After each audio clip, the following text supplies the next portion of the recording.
Another day as a gardenera here at Malaysia.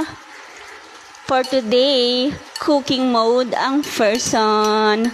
That one is munggo with dried small fish. Maulan today. It's a very cozy weather. Medical ko tomorrow, so ayaw ko munang kumain ng chicken. Later, start 9 o'clock, I'll do my fasting na. Ganda ng kinalabasan, no? Yummy!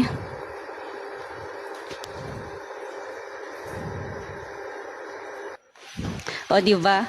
Nagpapakyut ang person sa my veranda. Kasi nga, it's raining. Anong gagawin natin? Magluto. Mag-Disney princess. Joke. Naglilinis pa rin ako ng mga rooms, no? Kahit maulan. O, diba? Basa lahat. Dadami na naman ang mga linta. O. Green na naman ang hagdan. Rain, go away. Hayay. Madulas. Iinom muna tayo ng ating gluta juice para stay pretty, stay healthy, stay beautiful. Bye-bye!